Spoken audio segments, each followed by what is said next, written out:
Magandang araw mga ka-aerial defense, may ibabahagi na naman ako sa inyo. Dahil ngayong araw na ito ay may pag-uusapan tayo tungkol sa depensa, mga sundalong Pinoy sa Ayungin Shoal naka-alerto.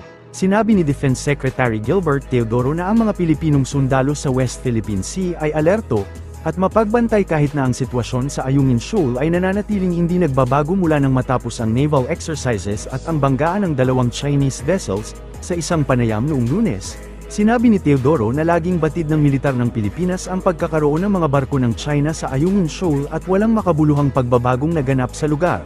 Binanggit niya na ang National Maritime Council ay regular na nagpapaalam tungkol sa mga nangyayari sa West Philippine Sea. Binigyang diin ni Teodoro na hindi magbabago ang Pilipinas sa paninindigan sa maritime dispute sa katubigan ng bansa at patuloy na itataguyod ang soberanya. Maraming bansa ang nagpahayag ng suporta sa Pilipinas laban sa pag-aangkin ng teritoryo ng China sa South China Sea at West Philippine Sea. Nagbabala rin ng hepe ng depensa laban sa disinformation sa West Philippine Sea, na tumutugon sa mga ulat na ang mga sundalo ng China na inaarmasan ang kanilang mga sarili gamit ang mga heavy weapons. Pinabulaanan din niya ang mga maling pahayag na ang BRP Sierra Madre ay hinatak palayo sa Ayungin. Gayon din ang mga online na post na nagsasabing ang Batanes ay bahagi ng China. Malalaking armas yung ibang mga Chinese personnel around Ayungin Shoal. Wala kaming confirmed information about that. Walang konfirmasyon. At mag-ingat tayo sa fake news. Katulad, di ba, how many weeks ago, hinatak daw yung Sierra Madre. Hindi man totoo.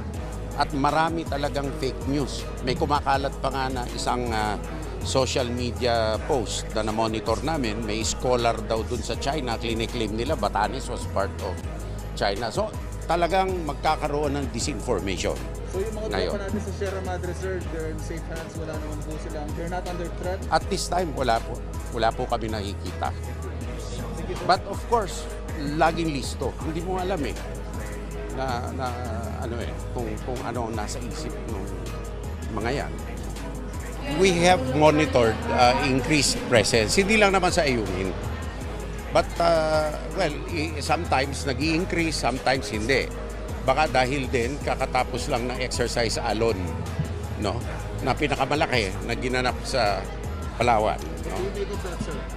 Well, we cannot make heads or tails of it at this time, but the National Maritime Council is always informed about the situation, no? Kasi nagbabago sa stance ng Pilipinas? Wala ay Ivan, wala. To change our stance will be to the grave detriment of our national interest. That is something nobody can do under our constitution and our moral obligation. Obligasyon natin sa taong bayan. Hindi pwede magpalit at kaya matindi rin ang salita ni Presidente na hindi talaga tayo pwede kumompromiso ng national interest natin. At sumusuporta ang maraming bansa kasi pareho ang interes, international law at UNCLOS. Kinumpirma ni Armed Forces of the Philippines Chief of Staff General Romeo Bronner Jr. na tinanggal din ng mga sundalo ng Pilipinas na nakaistasyon sa BRP Sierra Madre ang mga fishing net na inilagay ng Chinese Maritime Militia sa loob ng Ayungin Shoal. Aniya, inatasan ng Western Command ang mga tropa na putulin ang mga lambat upang manatiling bukas ang galaw sa loob ng bahura. Una nang ang iniulat ni General Bronner, na matagumpay na pigilan ng tropa ng Pilipinas ang tangkang paglapit ng isang maliit na sasakyang pandagat ng China patungo sa BRP Sierra Madre na nasa Ayungin. Bagamat nasa paligid pa rin ng bahura ang Chinese vessels, malayo na aniya ang mga ito. Magsasagawa naman aniya muli ng rotation at resupply mission ang AFP sa BRP Sierra Madre sa mga susunod na araw. Umaasa rin ng militar na patuloy na igagalang ng China ang kasalukuyang pansamantalang kasunduan ukol sa mga resupply mission.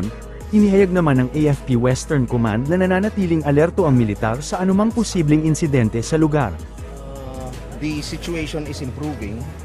We have been successful in pushing the Chinese intrusions into the shoal itself. So successful tayo na naitulak natin yung mga Chinese. And then nag-lay sila ng mga fishing nets.